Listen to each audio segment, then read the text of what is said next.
ॐ सदाशिवसमारम्भां शङ्कराचार्यमध्यमाम् अस्मदाचार्यपर्यन्तां वन्दे गुरुपरम्पराम्।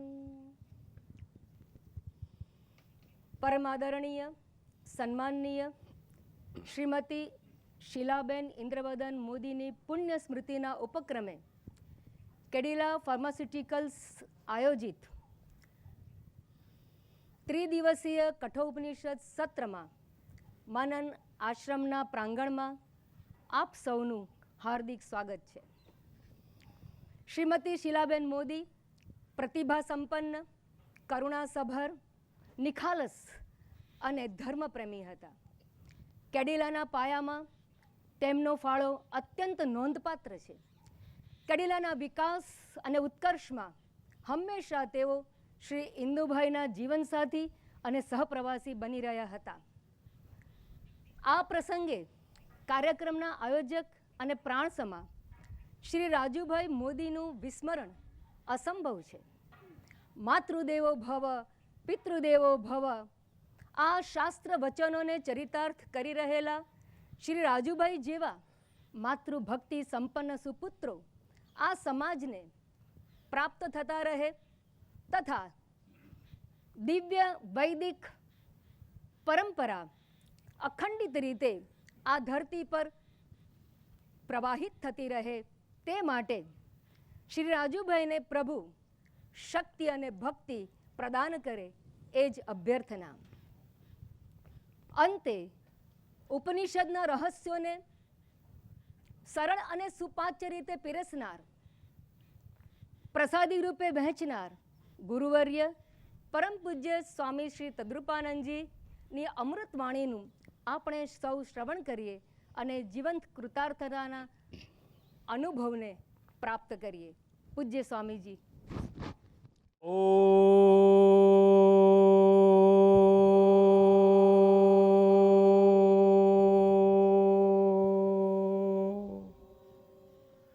ओम शन्नो मित्र संवरुणः शन्नो भवत्वर्यमा शन्न इंद्रो बृहस्पतिः शन्नो विष्णुरुक्रमः नमो ब्रह्मणे नमस्ते वायो त्वमेव प्रत्यक्षं ब्रह्मासि त्वामेव प्रत्यक्षं ब्रह्म वदिष्यामि ऋतं वदिष्यामि सत्यं वदिष्यामि तन्मामवतु तद्वक्तारमवतु अवतु माम् अवतु वक्तारम्.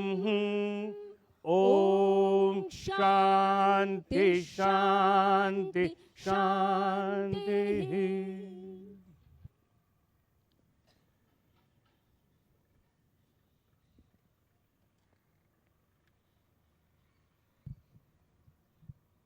આ ત્રિદિવસીય આધ્યાત્મિક શિબિરનો વિષય છે કઠો ઉપનિષદ. ઉપનિષદ નામ આવતાની સાથે એક પ્રશ્ન પણ સાથે સાથે ઉદ્ભવે કે ઉપનિષદનું મૂળ ક્યાં? આપણે સૌ ભારત વર્ષની વૈદિક સંસ્કૃતિના સંતાનો છીએ. વૈદિક ધર્મ અને વૈદિક સાહિત્યમાં આપણે સૌ રમી રહ્યા છીએ. એટલું જ નહીં, આપણા શ્વાસે શ્વાસમાં આ વૈદિક ધર્મ રગે રગમાં વહી રહ્યો છે અને પ્રત્યેક સનાતન ધર્મ પ્રેમી એવો છે કે જે વૈદિક સંસ્કૃતિમાં ગળા ડૂબ છે. ત્યારે સમજીએ કે વૈદિક ધર્મની ગંગોત્રી ક્યાં? વેદોની અંદર. કયા વેદો? 4 જે વેદો છે તે, એટલે યજુર્વેદ, સામવેદ, અથર્વવેદ અને ઋગ્વેદ. આ વૈદિક સાહિત્યમાં વેદોમાં 2 પ્રકારની વિદ્યા છે. એકને કહેવાય છે પરાવિદ્યા અને બીજીને કહેવાય છે અપરાવિદ્યા. અપરાવિદ્યા એટલે વેદોની ભીતર જ્યાં જ્યાં કર્મકાંડ સમજાવતા મંત્રો છે, ઉપાસનાને લગતી માહિતી છે, અનેક ઉપાસનાઓ છે. અને ઉપાસના અને કર્મકાંડને લગતા મંત્રો શ્લોકો જ્યાં છે એને અપરા વિદ્યા કહેવામાં આવે છે. અને અપરા વિદ્યા એ પ્રવૃત્તિ ધર્મ છે. જે લોકો પ્રવૃત્તિશીલ હોય, જે લોકો કર્મના નશામાંથી મુક્ત ન થયા હોય, એવા સૌ માટે આ અપરા વિદ્યા છે. તો પરાવિદ્યા કોના માટે? અને પરાવિદ્યા એટલે શું? જે 4 મહાન વેદો છે એ વેદોના અંત ભાગ ને વેદાંત કહેવાય. વેદનો અંત ભાગ એટલે વેદાંત. અને વેદાંતને જ ઉપનિષદ તરીકે પણ ઓળખવામાં આવે છે. અને ઉપનિષદનું બીજું નામ, બહુ જે જાણીતું નામ છે, એને શ્રુતિ પણ કહેવાય છે. અને જ્યાં વેદનો અંત ભાગ છે ત્યાં ઉપાસના કે કર્મકાંડનો ઉપદેશ નથી, ત્યાં જ્ઞાનકાંડનો ઉપદેશ આપવામાં આવે છે. એટલે જે લોકો જ્ઞાનના જિજ્ઞાસુ હોય એ પરા વિદ્યા તરફ આકર્ષાયેલા હોય છે એટલું જ નહીં, પણ આ જ્ઞાનકાંડ છે ને, તત્વજ્ઞાનની જે વાતો છે ને, એને બ્રહ્મ વિદ્યા પણ કહેવામાં આવે છે. અને વાસ્તવમાં તો એક જ વિદ્યા છે કે જે બ્રહ્મ વિદ્યા કહેવાય છે. પણ આ બ્રહ્મ વિદ્યાને સમજાવતા જે મંત્રો, શ્લોકો વગેરે છે એને નિવૃત્તિ ધર્મ પણ કહેવામાં આવે છે. આપણે ત્યાં બ્રહ્મચર્યાશ્રમ, ગ્રસ્તાશ્રમ, વાનપ્રસ્થાશ્રમ અને સંન્યાસાશ્રમ એટલે અંતિમ આશ્રમ. અને અંતિમ આશ્રમમાં જવાનો જે પ્રયત્ન કરતો હોય એ તો નિવૃત્ત જ થયેલો હોવો જોઈએ. પણ જે લોકોની અંદર વૈરાગ્ય જાગી ગયો હોય એ લોકો સીધું 3 જે આશ્રમો છે એને ઓળંગી અને સંન્યાસ આશ્રમ ગતિ કરી શકે. એટલે એ લોકોએ સ્વેચ્છાએ નિવૃત્તિ ધર્મનો સ્વીકાર કર્યો છે એવું કહેવાય. પણ આપણે તો ઉપનિષદની વાતો સમજવાના છીએ ને, તો ફરીવાર એમ થાય કે આ ઉપનિષદોની સંખ્યા કેટલી? 112 ઉપનિષદો મુદ્રિત છે. અત્યારે આપણને મળે તેવા છે. પરંતુ મુક્તિકો ઉપનિષદ છે એની ગણતરીમાં માત્ર 108 ઉપનિષદને મુખ્ય ઉપનિષદ ગણવામાં આવ્યા છે. છતાં પણ બહુ પ્રચલિત અને જેનું પઠન પાઠન ભારત દેશમાં ઠેર ઠેર જોવા મળતું હોય એવા માત્ર 11 ઉપનિષદ છે. અને 11 ઉપનિષદમાં કયા? ઈશ, કેન, કઠ, પ્રશ્નો ઉપનિષદ, મુંડક ઉપનિષદ, માંડુક્ય ઉપનિષદ, તૈતરીય, ઐતરીય, શ્વેતર, છાંદોગ્ય ઉપનિષદ અને બૃહદારણ્યક ઉપનિષદ. બૃહદ એટલે મહાન અને અરણ્ય કહેવાયું છે. એટલે નહીં, અને રણ્ય એટલે યુદ્ધ. જ્યાં યુદ્ધ નથી, સંગ્રામ નથી, સંઘર્ષ નથી, એવી સ્થિતિએ જે પહોંચાડી દે એનું નામ છે બૃહદારણ્યક ઉપનિષદ. રણ્ય એટલે સંઘર્ષ. સંઘર્ષ મુક્ત બનાવી દે આપણને, સંગ્રામ મુક્ત બનાવી દે આપણને અને શાંતિ પ્રદાન કરે એ મોટામાં મોટું ઉપનિષદ જેને બૃહદારણ્યક ઉપનિષદ તરીકે ઓળખવામાં આવે છે.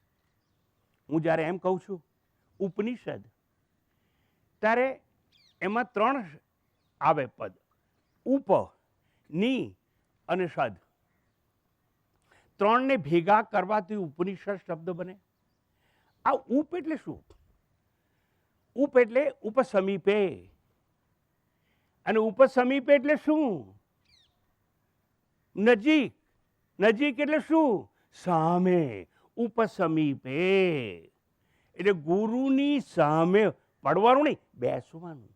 ઓહો, ગુરુની સામે બેસી અને જે અધ્યયન, પઠન પાઠન કરવામાં આવે એવી એક પદ્ધતિ છે વેદોના અંતભાગમાં, જેનું નામ ઉપનિષદ. પણ એમાં પહેલા આવે ઉપ. ઉપ એટલે સામે. સામે એટલે શું? સમક્ષ. હા સ્વામીજી, અમે જાણીએ છીએ, અમે સમક્ષ બેસીએ છીએ. કોની? ટીવીની. અત્યારે આધુનિક પ્રણાલિકા કંઈક નવી છે. વક્તા હોય ને, ગુરુ હોય ને, કન્યાકુમારીમાં બેઠો હોય અને પેલો ટીવી પર કાશ્મીરમાં બેઠો બેઠો સાંભળતો હોય, એ ઉપનિષદ વિદ્યા નથી. ઉપનિષદ વિદ્યા એટલે આપ સૌ મારી સમક્ષ છો. હું તમારી આંખમાં આંખ મિલાવીને વાત કરવા માંગુ છું. મારા ફેશિયલ એક્સપ્રેશન ગેસ્ચર એટલે મારા અંગોના ભાવ છે એ તમે જોઈ શકો, હું સમજી શકું અને તમારે સામે જોઈને મને સમજાય કે આને સમજ પડી કે નહીં. નથી સમજાયું? બીજું દ્રષ્ટાંત, ત્રીજું દ્રષ્ટાંત. ઉપ એટલે શું? ઉપ એટલે ગુરુની સમક્ષ બેસવું. પણ સમક્ષ એટલે શું? સન્મુખ બેસવું, મુખની સામે બેસવું. અને એવી રીતે બેસાડી અને આ વૈદિક પરંપરા, અલૌકિક બ્રહ્મ વિદ્યા આપવાની જે વાત છે એનું નામ છે ઉપનિષદ. અને ઉપનિષદના સૌથી પ્રથમ આવે ઉપ, પછી આવે છે ની. આ ની એટલે શું?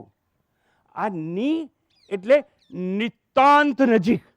ઓ એટલું જ નહીં, એટલા માટે ની નથી, પણ ની એટલે નિશ્ચયપૂર્વક બેસવું.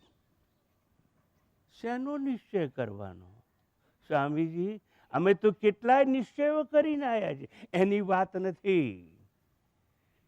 ગુરુ સન્મુખ બેસી દ્રઢ નિશ્ચય કરીને બેસવું કે મારે આત્મ સાક્ષાત્કાર કરવો છે, મારે આત્મજ્ઞાન જોઈએ છે. આત્મજ્ઞાનથી નિમ્ન કંઈ નહીં, આત્મજ્ઞાનથી વધુ કંઈ નહીં, એવો દ્રઢ નિશ્ચય કરીને બેસવું. અને બેસાડવા માટે ની મૂકવામાં આવે છે. ની એટલે નિશ્ચયપૂર્વક બેસવું, નિતાંત નજીક બેસવું. અને બેસવાની જ્યારે વાત આવે ત્યારે એક વસ્તુ બહુ સ્પષ્ટ આપણે સમજી લેવી જોઈએ કે આત્મજ્ઞાન માટે બેસવાનું, બ્રહ્મ જ્ઞાન માટે બેસવાનું, નિશ્ચયપૂર્વક બેસવાનું. કયો નિર્ણય લેવો પડે? મારે આ સંસારના બીજનો નાશ કરવો છે. આ સંસાર નામનું બંધન જેમાં હું સપડાયો છું એનું કારણ શું છે? અજ્ઞાન, અવિદ્યા. આગળ ચર્ચા થશે. કારણ અજ્ઞાન દ્વારા આ બધું સર્જન થયેલું છે. અજ્ઞાનમ પ્રભવમ સર્વમ એવું કહેવાય છે. તો અજ્ઞાનની નાબૂદી કરો એટલે સંસારની નાબૂદી થાય. સંસારની નાબૂદી થઈ જાય તો બંધનની નાબૂદી થઈ જાય. અર્થાત શું સમજાવું છું? નિશ્ચયપૂર્વક બેસવું. સંસાર બંધનનો મારે નાશ કરવો છે. એટલું જ નહીં, નાશ કર્યા બાદ બ્રહ્મજ્ઞાન પ્રાપ્ત કરવું છે. મારે આત્મ સાક્ષાત્કાર કરવો છે. અને એવો નિર્ણય, એવો નિશ્ચય લઈને તમે બેસો. ક્યાં? ગુરુની સમક્ષ, ગુરુની સન્મુખ, નિતાંત નજીક બેસો. એટલા માટે ઉપનિષદ વિદ્યા તમને ભણાવવામાં આવતી હોય છે. તો ઉપજોયો શબ્દ, પછી ની ઉપર વિચાર કર્યો થોડો. અને હું છે ને બધી બહુ ભાંજગડમાં પડવા માંગતો ને, સામાન્ય વ્યક્તિને સમજાય એવી વાત કરવામાં આવું છું. પછી આજ ઉપ આવી ગયો, ની. હવે આવે છે સદ. સદ ધાતુ ઉપર તો ત્રણ વસ્તુઓની એટલી બધી છૂથમ છૂત શાસ્ત્રોમાં કરી કે માણસ જલ્દી સરળતાથી સમજી જ ન શકે. સાદી રીતે કહું, સદ. સદ એટલે શું? તો કે બેસવું. સંસાર બીજના નાશ માટે બેસવું, બંધન કાપવા માટે બેસવું. એટલું જ નહીં, અંતે આત્મ સાક્ષાત્કાર માટે બેસવું. ક્યાં? તો કે સમીપ, સન્મુખ, ઉપ. શા માટે? બંધન કાપવા માટે. આવી રીતે ઉપ, ની અને સદ એવા ત્રણ શબ્દો પર આપણે વિચાર કર્યો જેના દ્વારા ઉપનિષદ શબ્દ બન્યો છે. આ ઉપનિષદોમાં મેં આટલા બધા ગણાવ્યા, મુખ્ય 11, પછી 108. આ બધા ઉપનિષદોમાં કઠોર ઉપનિષદનું ખૂબ મહત્વ છે, ખ્યાતનામ છે. અને એટલા માટે કઠોર ઉપનિષદના એક નહીં અનેક મંત્રો એવા અને એવા અક્ષરશઃ ભગવદ્ ગીતામાં લેવામાં આવેલા છે. એ ઉપનિષદનું મહત્વ બતાવે છે, જેનું નામ છે કઠોર ઉપનિષદ. કૃષ્ણ યજુર્વેદની કઠ શાખા અંતર્ગત આવતું હોવાથી આ ઉપનિષદને કઠોર ઉપનિષદ એવું નામ આપવામાં આવેલું છે. કઠ શાખા છે માટે. એટલું જ નહીં, કઠ શાખામાં છે માટે કઠોર ઉપનિષદ છે એવું નહીં. કઠ નામના ઋષિ આના વક્તા હતા. કઠોર ઉપનિષદના શ્રોતાઓ તો ઘણા હોય, વક્તા માત્ર એક હોય. અને આવા કઠ નામના ઋષિ એ કઠો ઉપનિષદના વક્તા હતા. એના દ્વારા ઉપદેશ અપાયો અને કઠ ઋષિ દ્વારા ઉપદેશ અપાયો. કઠ ઋષિ વક્તા હતા એટલે આ શ્રુતિ, આ ઉપનિષદનું નામ કઠો ઉપનિષદ રાખવામાં આવ્યું છે. એક વસ્તુ યાદ રાખવાની, કઠો ઉપનિષદ વક્તા છે, રચયિતા નથી. ઉપનિષદના રચયિતા કોઈ ન હોય. કારણ કે વેદો છે ને એને અપૌરુષેય કહેવામાં આવે છે. કોઈ પુરુષની રચના નથી, માણસે આ ઉપનિષદોની રચના નથી કરી. એટલા માટે વેદોમાં ઉપનિષદોમાં નીચે ક્યાંય ઓથર કે લેખક કોણ એવું નામ આપવામાં આવેલું નથી. એટલું જ નહીં, આ બ્રહ્મ વિદ્યા કહેવાય. બ્રહ્મ વિદ્યા અનાદિ છે. અનાદિ છે માટે જ એને અનંત પણ કહેવામાં આવે છે. તમે મને પૂછો મારા ગુરુ કોણ, હું કહીશ દયાનંદજી અને ચિન્મયાનંદજી. એને પૂછો એના ગુરુ કોણ, નામ આપશે. એના ગુરુ કોણ, એના ગુરુ, સૌથી પહેલો ગુરુ કોણ, કોઈને ખબર નથી. એટલે અનાદિ છે. અને જે વસ્તુ અનાદિ હોય એ જ અનંત હોય. બ્રહ્મ વિદ્યા, આત્મવિદ્યા, આત્મ સાક્ષાત્કાર કરાવનારી અનાદિ અને અનંત વિદ્યા કહેવામાં આવે છે. આ જ્ઞાન છે ને ઉપનિષદોનું, એનું બીજું નામ ઉપનિષદનું શ્રુતિ કહ્યું. શ્રુતિ એટલે શ્રવણ ગમ્ય જ્ઞાન. શ્રવણ દ્વારા જે જ્ઞાન ઉપલબ્ધ થાય એને શ્રુતિ કહેવાય. એટલે સાંભળવાથી એકે બીજાને કહ્યું, બીજાએ ત્રીજાને કહ્યું. ઓહો, એટલે આ વિદ્યાને શું કહેવાય? કંઠોપકંઠ. એકે બીજાને, બીજાએ ત્રીજાને, ત્રીજાએ ચોથાને, એમ એ જમાનાની વિદ્યા છે. પ્રિન્ટિંગ પ્રેસ નહોતા. સૌથી પહેલા કાગળની શોધ ચાઇનામાં થઈ. પણ મુદ્રિત કરી શકાય એવા છાપખાના નહોતા, ગ્રંથો નહોતા. આજે ગ્રંથો રચીને મંદિરો ઊભા કરવામાં આવે છે. વેદ ગ્રંથ નથી, તમારી ગ્રંથિને દૂર કરવાની કળા છે. એટલે શું સમજાવું છે મારે? મોડા મોડ આ બધી વિદ્યા ચાલી આવી છે. કંઠોપકંઠ વિદ્યા ચાલી આવી. એકે બીજાએ કહ્યું, બીજાને ત્રીજાને કહ્યું, એમ વાણી દ્વારા અભિવ્યક્ત થયેલી વાત છે. અને છતાં વિરોધાભાસ તો ગજબનો છે કે આ વિદ્યા છે એને વાણીથી અગોચર કહેવામાં આવે, વાચાતીત કહેવામાં આવે, વાણી દ્વારા અવર્ણનીય કહેવામાં આવે છે. પણ વાણી દ્વારા જ આ વિદ્યાની વહેંચણી થયેલી છે. અર્થાત મારે એટલું જ સમજાવવું છે, કઠ ઋષિ વક્તા હતા. જેમ કૃષ્ણ પરમાત્મા માટે એક ઘેલછાન ગાણ પણ આ સમાજમાં ચાલી રહ્યું છે કે ભગવાન કૃષ્ણે ભગવદ્ ગીતા લખી. એ લખી નથી, રચી, એને રચી પણ નથી. ગીતા તો ગેય કહેવાય. એણે કૃષ્ણે તેનું ગાન કર્યું છે, ગાન. એટલે કૃષ્ણ ભગવાન ભગવદ્ ગીતાના વક્તા છે. Is not author. Bhagavad Gita is spoken by lord Krishna. Krishna પરમાત્માએ ગીતાનું સર્જન કર્યું નથી. કૃષ્ણ પરમાત્માએ તો ગીતાનો ઉપદેશ આપ્યો. કૃષ્ણ પરમાત્મા ભગવદ્ ગીતાના લેખક નથી. ગીતામાં જે જ્ઞાન છે ને એ ઉપનિષદનું જ્ઞાન છે. મેં હમણાં જ કહ્યું, કઠોપનિષદના મંત્રો અક્ષરશ લેવામાં આવ્યા છે ત્યાં. મારે એ પણ આગળ આપ સૌને સમજાવવું પડે કે રચના પણ એમની નથી. એ તો મહાભારત અંતર્ગત વેદ વ્યાસની રચના ને એમાં ભગવદ્ ગીતા આવેલી. એટલે હું ભાર મૂકું છું કે કૃષ્ણ પરમાત્મા ભગવદ્ ગીતાના માત્ર વક્તા છે. માં ગંગાનું નામ સાંભળ્યું? ગંગાને પૃથ્વી ઉપર કોણ લઈ આવ્યું? ભગીરથ લઈ આવ્યો. એટલે ભગીરથ છે એને અવતરણ કર્યું છે. ભગીરથ ગંગાના જન્મદાતા નથી. ભગીરથે અવતરણ કર્યું છે. ભગીરથ ગંગાના નિર્માતા નથી. તમારી સમજમાં શંકા પેદા ના થાય માટે કહું છું, આ દેશનું નામ ભારત છે. તો ભારત દેશનું સર્જન નથી કર્યું, એ શાસક હતા. અને ભરત રાજાએ શાસન કર્યું એટલે ભારત પડ્યું. એ પ્રમાણે કઠ ઋષિએ આ કઠોપનિષદના શ્લોકો છે, મંત્રો છે, એને સમજાવવાનો પ્રયાસ કર્યો.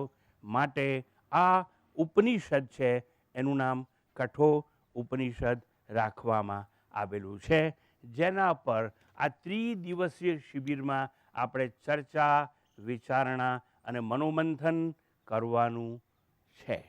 તો આ કઠોપનિષદની કથા ક્યાં છે, શું છે, કેવી છે, એના ઉપર વિચાર કરવા માટે આપણે હવે આગળ પ્રસ્થાન કરીશું.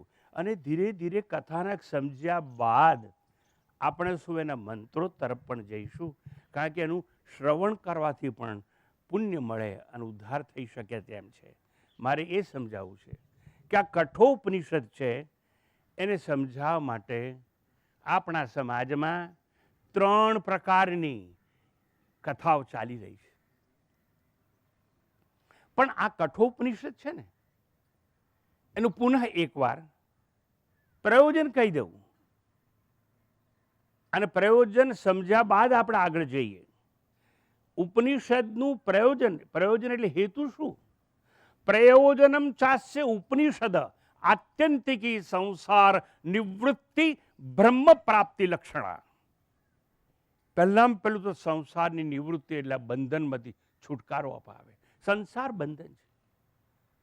અને ત્યારબાદ આવે કે બ્રહ્મની પ્રાપ્તિ. હું કોણ છું? હું એમ આઈ? જ્યાં સુધી એ ન સમજાય ત્યાં સુધી આત્મ સાક્ષાત્કાર શક્ય નથી. એટલે ઉપનિષદનો હેતુ શું? ઉપનિષદનું પ્રયોજન શું? તો કે સંસાર નિવૃત્તિ અને બ્રહ્મ પ્રાપ્તિ લક્ષણા, એવું કહેવાય. તો હેતુ સમજ્યા બાદ હું તમને એના કથાનક તરફ લઈ જાઉં. પહેલામાં પહેલી કથા મહાભારત અંતર્ગત આવે છે. અને મહાભારત અંતર્ગત જે કથા આવે છે એમાં નચિકેતા ઉપાખ્યાન છે. યુધિષ્ઠિર છે એ ભીષ્મ પિતાને પ્રશ્ન પૂછે છે. ભીષ્મ પિતા દીર્ઘાયુષ્ય, ઈચ્છા મૃત્યુનું વરદાન. જ્યારે અર્જુન પાસે દિવ્ય આયુષ્ય નાનું હોય પણ દિવ્ય હોવું જોઈએ, દીર્ઘ નહીં. પણ છતાં મહાન જ્ઞાની હતા ભીષ્મ પિતા.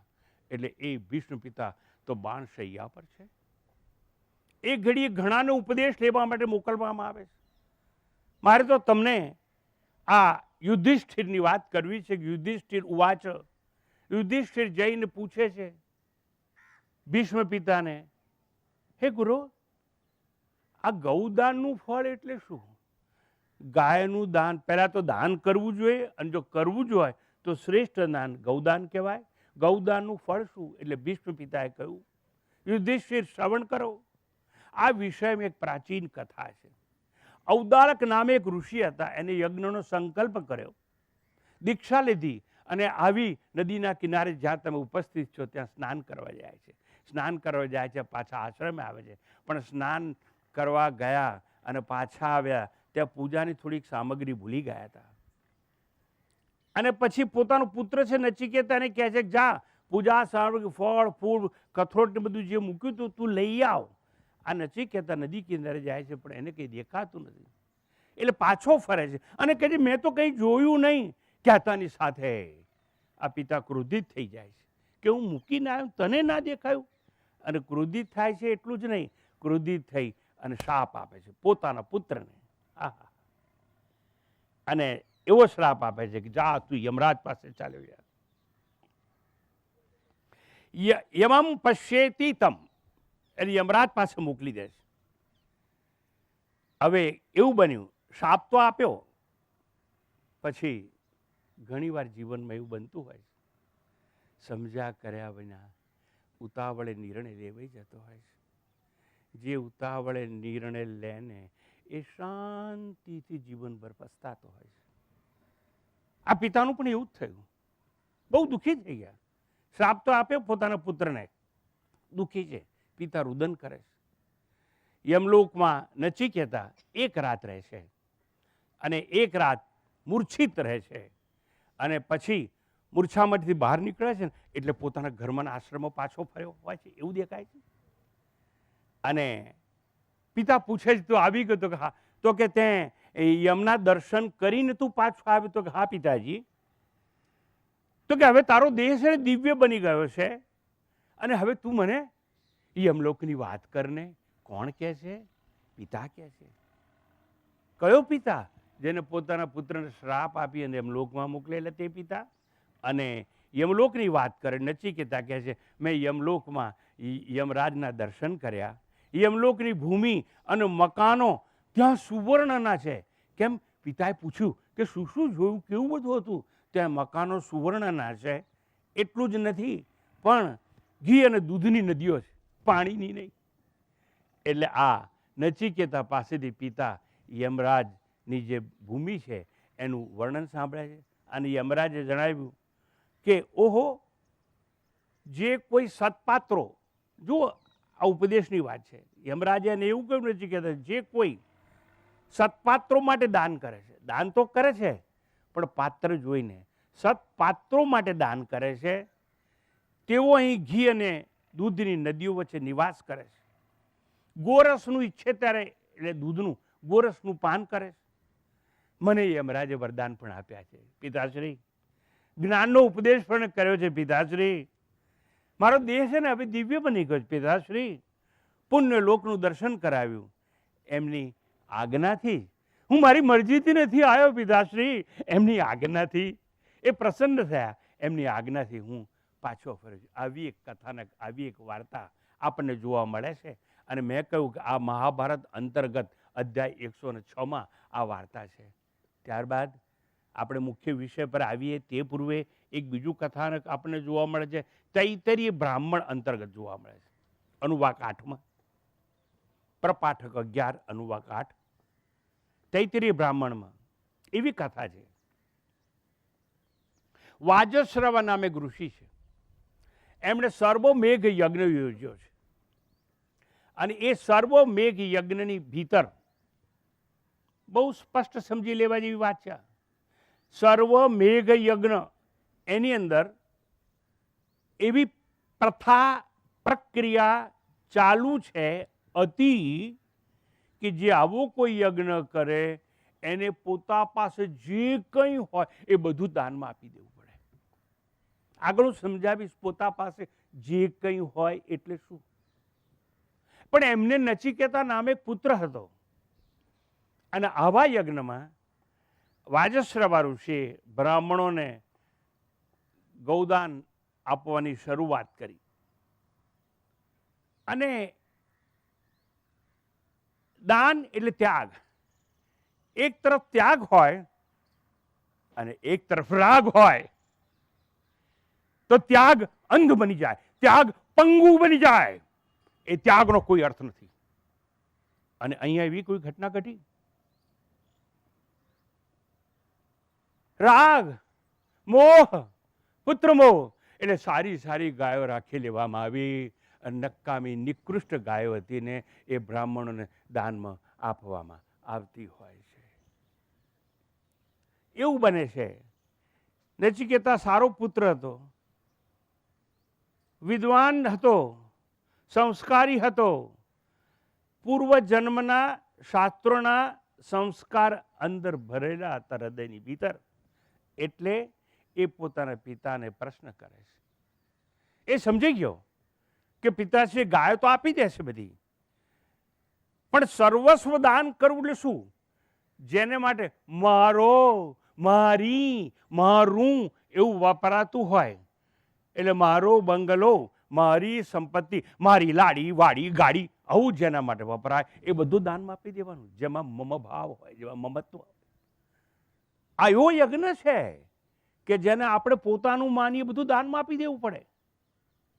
તો અહીંયા નચિકેતાને પ્રશ્ન થાય છે કે જો ગાયો મારી છે એટલે દાનમાં આપે છે, તો હું સંતાન રૂપી સંપત્તિ છું ને. એ પુત્ર મારો, તો મને પણ મારા પિતાશ્રી કોકને આપી દેવો જોઈએ અને દાનમાં આપી દેવો જોઈએ. હું અપાઈ જાઉં દાનમાં એવો છું, કારણ કે આ યજ્ઞ એવો છે માટે. એટલે પ્રશ્ન કરે છે, તત્કસ્મૈ મામ દાસ્યસીતિ દ્વિતીયમ તૃતીયમ. હે પિતાશ્રી, તમે મને કોને હાલશો? પિતાશ્રી સાંભળ્યું નહીં, કારણ કે યજ્ઞ ચાલુ હતો અને સ્વાહા સ્વાહા બધું થતું હતું. એટલે પેલા બીજી વાર પૂછ્યું, પિતાશ્રી તમે મને કોને આપશો? પિતાજી યજ્ઞમાં ખલેલ પડે એવું ઈચ્છતા નતા, એટલે ચાલુ રહ્યો યજ્ઞ. પિતાશ્રી અહીં કહે છે દ્વિતીયમ તૃતીયમ ઇતિ. એ પિતાશ્રી તમે મને કોને આપશો? મને કોને આપશો? જાત અને યમરાજને આપું છું. પિતાશ્રીથી ક્રોધમાં બોલે ગયું, મૃત્યુએ ત્વામ દદામીતિ. હું તને મૃત્યુને સોંપું છું. અને એટલામાં આકાશવાણી થાય. જો કથાનક 3 છે, આ બીજા કથાનક પર વાત ચાલી રહી છે, અને આ તૈત્તરીય બ્રાહ્મણગત કથાનક છે. એટલે એમાં આવ્યું કે આકાશવાણી થઈ, હવે તું મૃત્યુને ઘેર જા, ત્યાં જઈ 3 રાત ભૂખ્યો રહેજે. આકાશવાણી થાય છે અને 3 રાત ભૂખ્યો રહેજે. અને યમરાજ પૂછે કે તું 3 રાતથી ભૂખ્યો છે? તો હા કહેજે. યમરાજ તને પૂછશે કે પહેલી રાતે શું ખાધું? તો તું કહેજે તારી પ્રજા ખાધી. પછી પૂછે કે બીજી રાત્રે શું ખાધું? તો તું કહેજે તારા પશુ ખાધા. પછી પૂછે ત્રીજી રાતે શું ખાધું? તો કહી દેજે તારું સુકૃત મેં પુણ્ય કર્મ હું ખાઈ ગયો છું. હવે તારા કોઈ પુણ્ય કર્મનું ફળ તને નહીં મળે. નચિકેતાના ઉત્તરોથી યમરાજ પ્રસન્ન થાય છે, એને 3 વરદાન આપે છે. માગ માગ. એટલે પહેલા વરદાનમાં કહે છે, યમરાજ હું જીવતો આ જેવો છું તેવો મારા પિતા પાસે જાઉં, તથાસ્તુ. પછી બીજું વરદાન, મારા યજ્ઞાદિ અક્ષય હો એવું માગ્યું, તો કે તથાસ્તુ. પછી ત્રીજું વરદાન, મને મૃત્યુથી બચવાનો ઉપાય બતાવો, હું મૃત્યુની પેલે પાર કેવી રીતે પહોંચી શકું. યમરાજે નચિકેતાને અગ્નિનો ઉપદેશ આપ્યો, અગ્નિ વિદ્યાનો, અને મૃત્યુ પર વિજય કેવી રીતે પ્રાપ્ત થાય એનું જ્ઞાન આપ્યું. આવી કથા અહીંયા તૈત્તરીય બ્રાહ્મણમાં આપણને જોવા મળે છે. હવે મુખ્ય વસ્તુ પર આવીએ, જેના પર 3 દિવસ ચર્ચા કરવાની છે.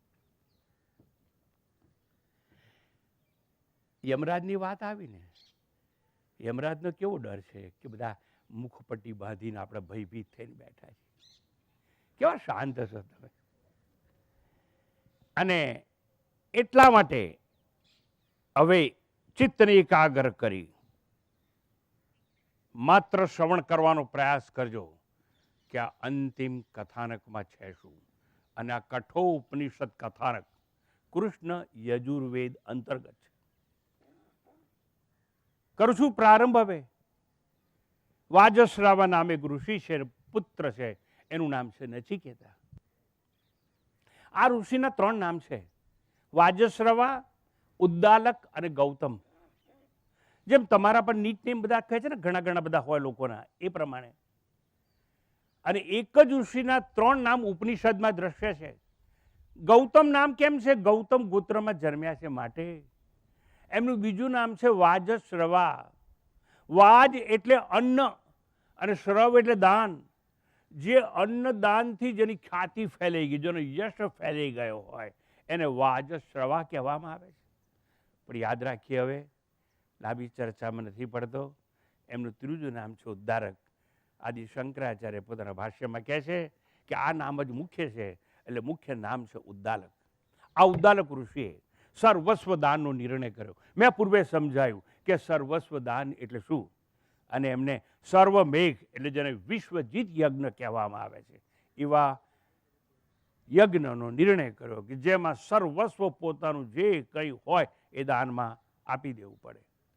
પૂર્વે જણાવ્યું તેમ પુત્રના મોહથી, પુત્રમાં આસક્તિ હોવાથી સારી સારી ગાયો પોતાના છોકરા માટે, પુત્ર માટે રાખી લેવામાં આવે છે, જેને સાદી સીધી ગુજરાતી ભાષામાં કહેવાય આ દુધાળી ગાય છે. અને એક ગાય એવી વસુકી ગઈ હોય, એને દૂધ ના આવે, વસુકી જાય, એટલે લોકો શું કરે ખબર છે? એને પાંજરા ફોડ મૂકી આવે. વસુકી ગયેલી ગાયોને. પણ આ પિતાએ પુત્રના મોહ માટે એવી ગાયો દાનમાં આપી કે જે નકામી હોય, નિરર્થક હોય, કામ જ ના આવે એવી હોય. વર્ણન આગળ જોઈશું આપણે. એટલે રાગ, આને કહેવાય રાગ. પુત્ર માટે રાગ, પુત્ર માટે મોહ. જો તમારે કોઈ પણ વસ્તુ દાન કરવી હોય, દાન એટલે ત્યાગ, છોડી દેવાની હોય ને, એટલે ત્યાગ કહેવાય. તો ત્યાગમાં જો વચ્ચે રાગ કે મોહ આવે તો એ ત્યાગ નિરર્થક, નકામો, મેં કહ્યું તો પંગુ થઈ જાય, એ ત્યાગ આંધળો થઈ જાય. તો અહીંયા સમજીએ આપણે કે અદેગાન ન આપવા જેવી ગાયોનું દાન એના પિતાશ્રી કરતા હતા. અને આગળ વર્ણન આવશે પણ ઉલ્લેખ માત્ર કરી દઉં. એ ગાયો કેવી હતી? પિતોદકા જગદત્રુણા દુગ્ધદોહા નિરિન્દ્રિયા. પિતોદકા, એ ગાય છેલ્લામાં છેલ્લું ટીપું પાણી પી લીધું છે, હવે પાણી પી શકે તેમ છે નહીં. પછી કહે છે જગદત્રુણા, છેલ્લું ઘાસનું તણખલું ખાઈ લીધું છે, હવે ખાઈ શકે તેમ નથી. અને માણસને થાય તો ડ્રીપ ચડાવે, ના ખવાય એટલે સલાઈન આપે છે ને. એટલે આ ગાય ખાઈ શકે એમ નથી. એટલે શું સંકેત છે આગળ ચર્ચા કરીશું. એને દાંત નથી, પડી ગયા, બોખી થઈ ગઈ, પાચન શક્તિ નષ્ટ થઈ ગઈ, ખાઈ ના શકે, કારણ કે પચાઈ ના શકે એટલે ખાઈ ના શકે. અને હવે ડોક્ટરો કહી દે ને કે ભાઈ તમારે ઘેર લઈ જવો લઈ જાઓ જરા આવું થાય ત્યારે. ટૂંકમાં અહીંયા કેવી દાયનું ગાન કરે છે? પિતોદકા જગદત્રુણા દુગ્ધ દોહા. હવે દૂધ નીકળે તેમ છે ને, છેલ્લું ટીપું દૂધ નીકળી ચૂક્યું છે. નિરિન્દ્રિયા, હવે પ્રજનન કરી શકે તેમ નથી. બળદ આપી શકે નહીં એ ગાયને કરવાની શું? પાંજરા પોળે કાં તો દાનમાં. અને બળદ ના આપી શકે તો આ દેશમાં ખેતી કેવી રીતે થાય? અને ખેતી ના થાય તો અનાજ કેવી રીતે પાકે? અને આગળની વાત તમે સમજો છો, મારે કરવી નથી. હું એટલું જ સમજાવવા માંગુ છું. ગાડી આવી નકામી ગાયો દાનમાં અપાઈ રહી હતી. અને આ નચિકેતા નામનો પુત્ર છે એ બહુ ચિંતિત છે. અદેવ વસ્તુના દાનથી તો મારા પિતાશ્રી નરકમાં જશે, અને મારી ફરજ છે મારે મારા પિતાને નરકથી બચાવવા જોઈએ. જો આ એક ભાવના, એટલે આપણા સમાજમાં મેલ ચાઇલ્ડ એટલે પુત્ર માટે એક મોહ છે. મારે પુત્ર જોઈએ છે એવી એક ભાવના જાગેલી છે. આ પુત્ર એટલે કોણ? નચિકેતા પુત્ર હતો. તો પુમ નરકા ત્રાયતે ઇતિ પુત્રત. પુમ નાનું નર્ક છે, ખરાબમાં ખરાબ. અને એ નર્કમાંથી પોતાના બાપને જતું ઉગારે, એટલે પિતાને નર્કમાં જતા ઉગારે, એને પુત્ર કહેવામાં આવે છે. પુત્ર નામક પુમ નામક નર્કમાંથી પિતાને ઉગારી લે. કારણ કે જો હવે નકામી ગાયોનું દાન કરે તો એ પિતા નર્કમાં જ જાય. પુમ નામનો નરકાદ યસ્માત ત્રાયતે પિતરમ સુત તસ્માત પુત્ર ઇતિ પ્રોક્ત. અને પુત્ર કેમ કહેવાય? પિતાને તારે છે માટે, નર્કમાં જતો તારે એવો જે હોય છોકરો, એને પુત્ર એવું નામ આપણા શાસ્ત્રો દ્વારા આપવામાં આવ્યું છે. આ નચિકેતા સિદ્ધાંતતઃ વિશ્વજીત સર્વમે યજ્ઞમાં મારું પોતાનું કહેવાય એવું સર્વ ત્યજવું જોઈએ એવું એ સમજી ચૂક્યો છે. એટલે નચિકેતા કહે છે સંપત્તિ અનેક પ્રકારની છે, સંતાન પણ સંપત્તિ છે. અને હે પિતા, હું તમારું સંતાન છું, તમારી સંપત્તિ છું, તમે મને કોને દાનમાં આપશો? આવી વિચાર. આ પુત્ર છે ને નચિકેતા, એ પિતાને નરકમાં જતા બચાવવા માંગે. પિતા મોહાંધ છે, અને માટે અદે ગાયોના દાનથી પિતાને અવગતિથી બચાવવા માટે 3 વાર એને પ્રશ્ન પૂછ્યો, મને કોને આપશો? મને કોને આપશો? સહોવાચ પિતરમ તત કસ્મૈ મામ દાસ્યતિ ઇતિ. મને કોને આપશો દાનમાં? હવે આવો પ્રશ્ન પૂછી અને યજ્ઞમાં દખલગીરી કરી એવું એના પિતાને લાગ્યું. એટલે પિતા બોલે છે, ઉદ્દાલક ઋષિ, તગમ હોવાચ મૃત્યવે ત્વા દદામીતિ, ક્રોધપૂર્વક કહ્યું, હું તને મૃત્યુને આપી દઉં છું. પુત્રને મૃત્યુને સોંપ્યા પછી પશ્ચાતાપના અગ્નિમાં પિતા બળવા લાગે છે, શોકમગ્ન છે. અને મેં પૂર્વે કહ્યું તેમ ઉતાવળે જીવનમાં નિર્ણય નહીં લેવાનો, બેહોશીમાં નિર્ણય નહીં લેવાનો. આપણે હોશમાં હઈએ, બુદ્ધિ ચાલતી હોય ત્યારે જ નિર્ણય લેવાય. ટૂંકમાં મારે એટલું સમજાવવું છે કે આ પિતાએ જરા વિચાર્યા વગર એક નિર્ણય લીધો. એટલે પુત્ર નચિકેતા કહે છે, પિતા શોક ન કરશો. આપણી પરંપરા જુઓ, આપણે તો ધર્મને વરેલા છીએ. હે પિતાશ્રી, અનુપશ્ય યથા પૂર્વે પ્રતિપશ્ય તથા પરે. વિચારો, જેમ પૂર્વજોએ અસત્યનું આચરણ નથી કર્યું, તથા અપરે, અપરે એટલે વર્તમાનમાં શ્રેષ્ઠ જનો છે એ સત્યને જ અનુસરે છે, એના પર વિચારો. પ્રતિપશ્ય, સત્યનું આચરણ કરવું એ મહાન વ્રત છે, સત્યાનુસરણ મહાવ્રત છે. એટલે જાતિ, દેશ, કાળ, સમય એની અપેક્ષા વગર, કર્તવ્ય અનુર્દેશા વગર વચનનું પાલન કરવું એ મહાવ્રત છે. આ નાનકડો છોકરો 7 વર્ષનો વિદ્વાન પિતાને સમજાવે છે. બાળક કેવો છે જરા કલ્પના તો કરો. સત્યનું પાલન કરવું એ મહાન વ્રત છે. આજે સત્યવાદી તો ક્યાં રહ્યા છે? ઇતિહાસ તો છોડી દો, આપણી હયાતીમાં મહાત્મા ગાંધીએ સત્યના પ્રયોગો આ પ્રજાને આલ્યા. આપણે ક્યાં શીખ્યા કંઈ પણ એની પાસેથી? બહુ હિંમત જોઈએ સત્યવ્રત મહાવ્રતનું પાલન કરવા માટે. રાજા દશરથે વગર વિચારે કઈ કઈને વરદાન તો આપી દીધું, વિચાર્યા વગર. હું વાત નથી કરતો દેવો દાનવોના યુદ્ધની કે રથની ખીલી નીકળી ગઈ, પરડાની આંગળી મૂકી અને યુદ્ધ કરતા કરતા એને બચાવવાનો પ્રયત્ન કર્યો.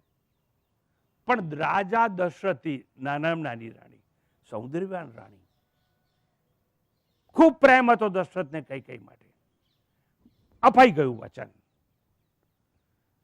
જુઓ, દશરથ રાજાએ તો વચન આપ્યું, પણ પુત્ર રામે પિતાના વચન ખોટા ના પડે એટલા માટે 14 વર્ષનો વનવાસ પોતે સહન કર્યો.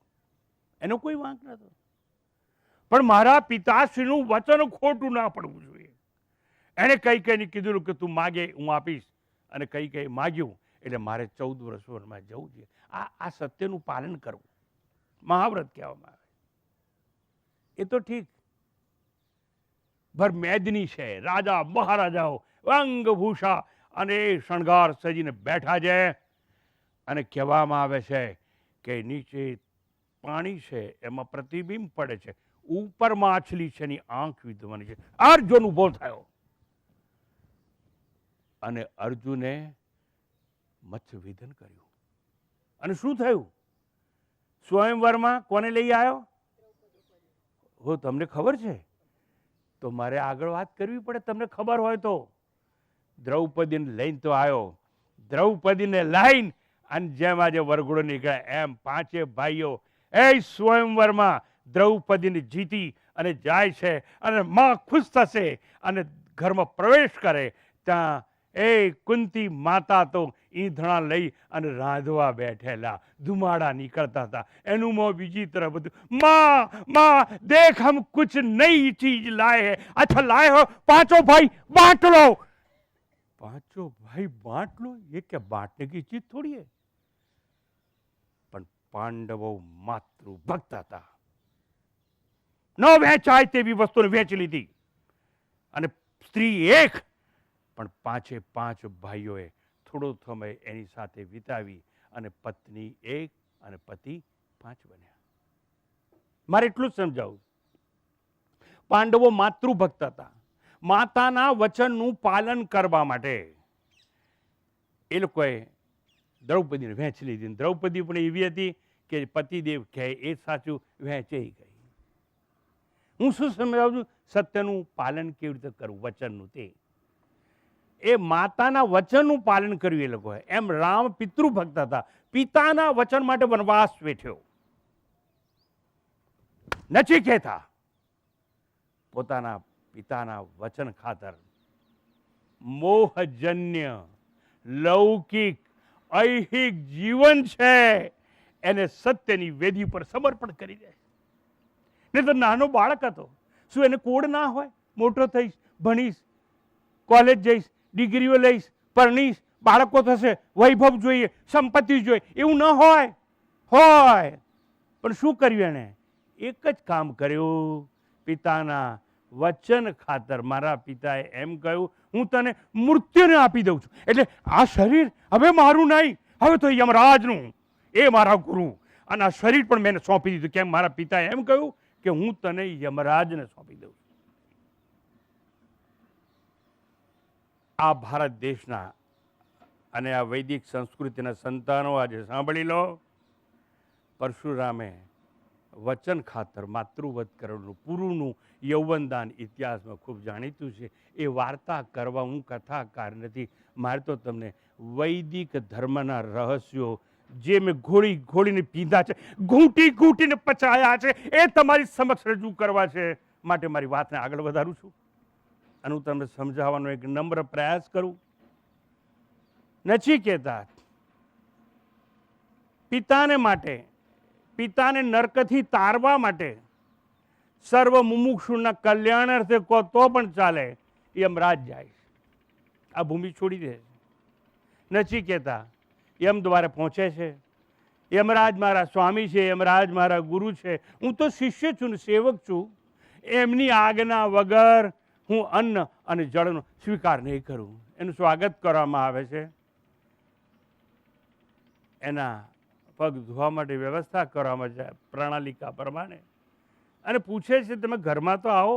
યમરાજના પત્ની કહે છે, ના, તમારા કહેવાથી નહીં, મને મારા પિતા તમને નથી સોંપ્યો, મને યમરાજને.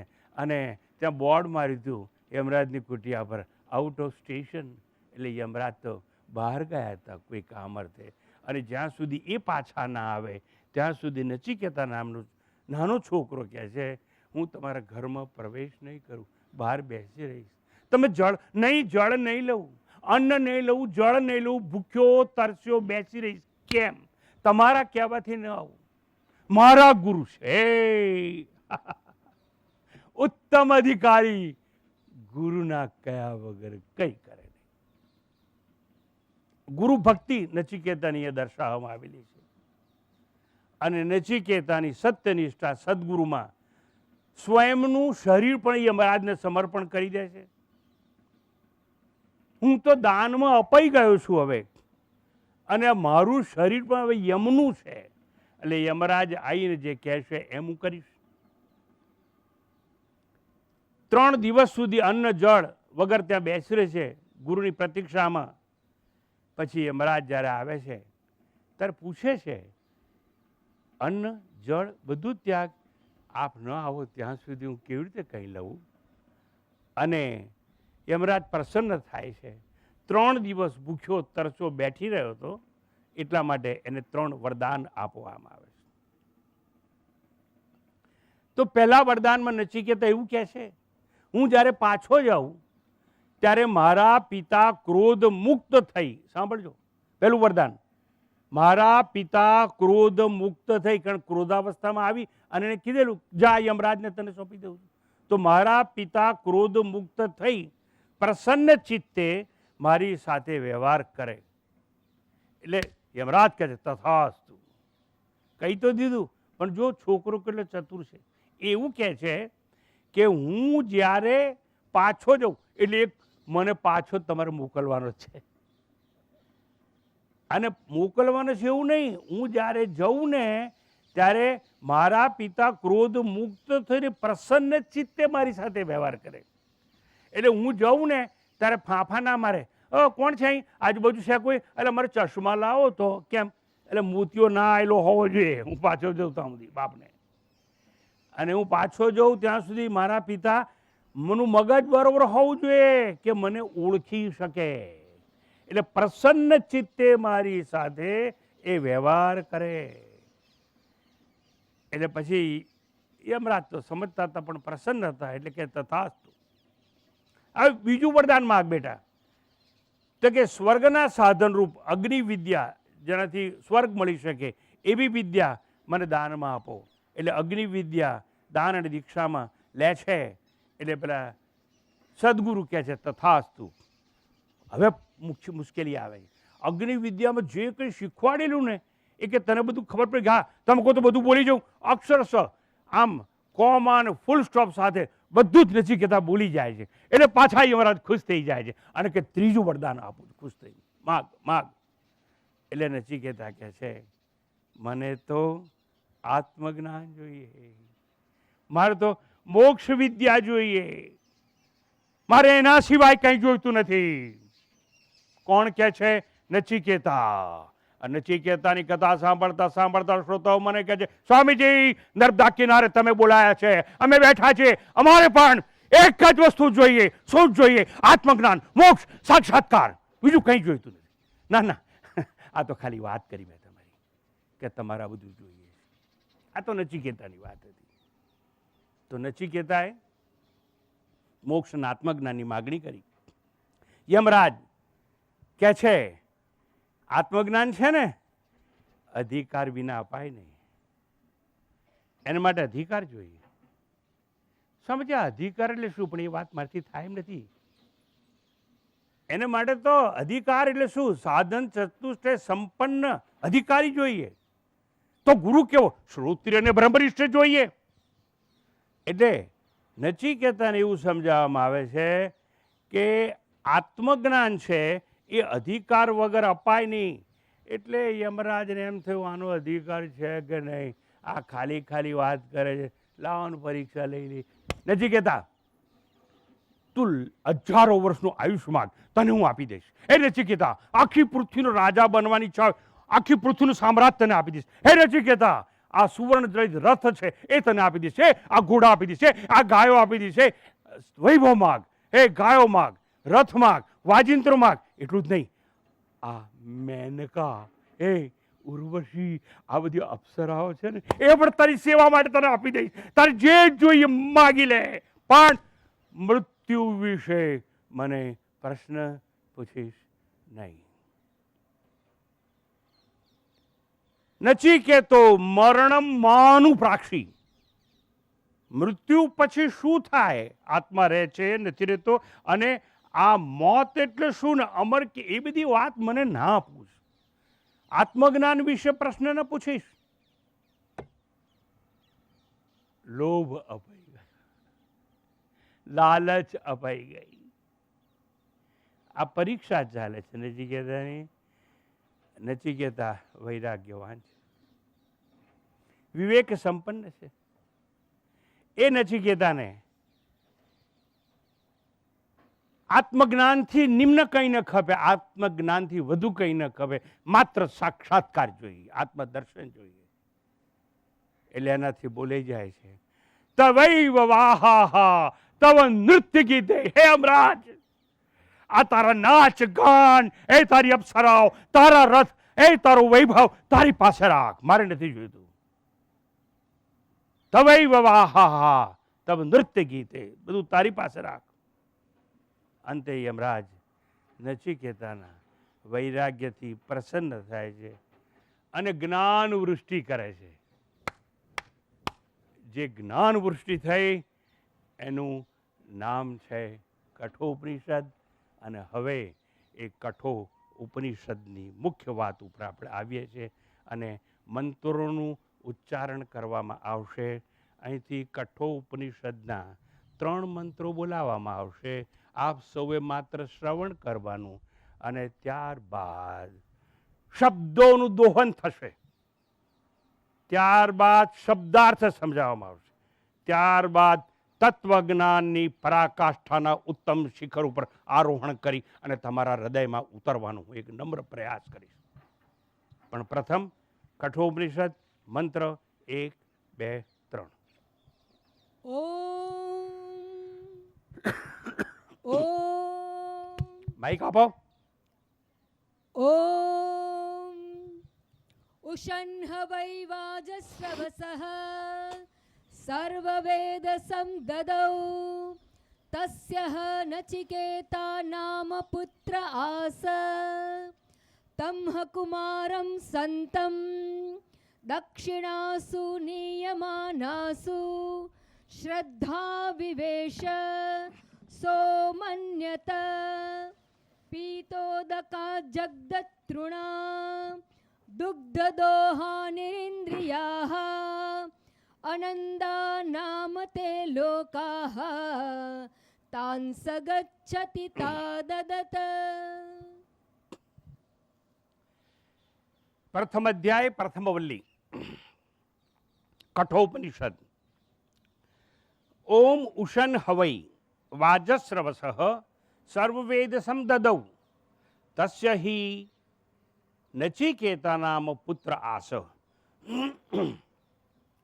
કોઈ પણ મંત્રની શરૂઆતમાં પ્રારંભમાં ઓમનું ઉચ્ચારણ કરવાનો એક શિરસ્તો છે. ઓમ એ પરમાત્માનો વાચક છે. ત્યાંથી શરૂઆત કરવામાં આવી. ઓમ સચ્ચિદાનંદ પરમ તત્વના સ્મરણથી પ્રારંભ. હવૈ ની પાઠ છે એ ખૂબ પ્રચલિત અને ખ્યાતનામ છે. હવૈ શબ્દથી આવો એક ઉલ્લેખ કરવામાં આવ્યો. એ ખૂબ પ્રચલિત અને ખ્યાતનામ છે કે ઉષન એટલે યજ્ઞ ફળની અપેક્ષાવાળા, યજ્ઞ ફળની અપેક્ષાવાળા. વાજસ્રવસઃ એટલે વાજસ્રવાના પુત્ર ઉદ્દાલકે સર્વવેદસમ એટલે વિશ્વજીત યજ્ઞમાં અથવા સર્વમેઘ યજ્ઞમાં સંપૂર્ણ ધનાદિ પદાર્થો એટલે ધન આદિ એટલે ધન, વૈભવ, પુત્ર, પશુ જે કંઈ બધું હોય બધું જ ધન આદિ પદાર્થો દદૌ દાનમાં આપી દીધા. એટલે આ એવો એક ઋષિ હતો કે જેણે વાજસ્રવા નામના ઋષિએ બધી જ વસ્તુ દાનમાં આપી દીધી. તસ્ય તેમનો એટલે તે ઋષિ ઉદ્દાલકનો નચિકેતા નામ હ, નચિકેતા નામનો હો એટલે પ્રસિદ્ધ એક પુત્ર હતો. પુત્ર આસો એક પુત્ર હતો. હવે ફ્રી ટ્રાન્સલેશન જોઈ લઈએ. ખરેખર વૈ એટલે ખરેખર, હ કહેવાય છે કે યજ્ઞ ફળેચ્છાવાળા વાજસ્રવ નામના બ્રાહ્મણે પોતાની સર્વ સંપત્તિ દાન કરી દીધી. તેમને નચિકેતા નામનો એક નામી પુત્ર હતો. આ સામાન્ય ભાષાંતર. શબ્દો તો આપણે શ્રવણ કરીએ છીએ. તમે સાંભળો છો, હું સાંભળું છું, મેં સાંભળ્યા, તમે સાંભળ્યા. પણ મારે તો શબ્દની ભીતર છુપાયેલા પેલા અક્ષર સાથે તમારો આત્મ સાક્ષાત્કાર કરાવું છું. માટે હું ધીરે ધીરે આગળ પ્રસ્થાન કરું છું. આ સંદર્ભે શાંકર ભાષ્ય એટલે ભગવાન શંકરાચાર્ય કહે છે તત્રાખ્યાયિકા વિદ્યા સ્તુત્યર્થા. આ આખ્યાયિકા એટલે કથા છે એ તો બ્રહ્મ વિદ્યાની સ્તુતિ અર્થે છે. એટલે મહેરબાની કરી અને હવે મને પ્રશ્ન ના કરતા કે આ પુત્ર નચિકેતા જીવતો કેવી રીતે સ્વર્ગલોકમાં ગયો અને સ્વર્ગલોક ક્યાં હશે ને ક્યાં નહીં. આ તો બ્રહ્મ વિદ્યાની સ્તુતિ માટે એક આખ્યાયિકા ઊભી કરવામાં આવી છે તમને તત્વજ્ઞાન સમજાવવા માટે. એને અર્થવાદ કહેવાય. એટલે સ્તુતિ છે, પ્રશંસા માટે આ વાર્તા છે. વાર્તાનું મહત્વ ભૂલી જજો. હવે નચિકેતા અને યમરાજનો જે સંવાદ છે એ તત્વજ્ઞાન છે અને એના પર ધીરે ધીરે આપણે આગળ જવાનું છે. નાટ્યાત્મક રૂપ કહેવાય અને સાહિત્યની ભાષામાં રૂપક કહેવાય. એક રૂપક ઊભું કરવામાં આવ્યું છે તમને તત્વજ્ઞાન સમજાવવાને માટે. વાસ્તવિક યથાર્થ હોય એવું જરૂરી નહીં. રૂપક એક અલંકાર છે. ત્રણ કથાઓ જોઈને ત્રણેય કથામાં ભેદ છે અને ત્રણેય કથામાં ભેદ છે પણ ત્રણેય કથાનો સાર આપણે લેવાનો છે. અને આ તો પ્રથમ જ મંત્ર છે અને પ્રથમ મંત્ર દ્વારા આપણે આ બધી વાતો જોઈએ છે અને હવે તત્વજ્ઞાન ઉપર આપણે આવવાનું છે. તત્વજ્ઞાન સમજવાનું છે, પણ ઘડિયાળના કાંટા મને રજા આપતા નથી. એટલે આપ સૌની સંમતિથી અધૂરી વાર્તા આવતીકાલે આ જ સમયે આપ સૌને કહેવામાં આવશે. ઓમ પૂર્ણમદ પૂર્ણમિદમ પૂર્ણાત પૂર્ણમુદચ્યતે પૂર્ણસ્ય પૂર્ણમાદાય પૂર્ણમેવાવશિષ્યતે. ઓમ શાંતિ શાંતિ શાંતિ. હરિ ઓમ. શ્રી ગુરુભ્યો નમઃ. હરિ ઓમ.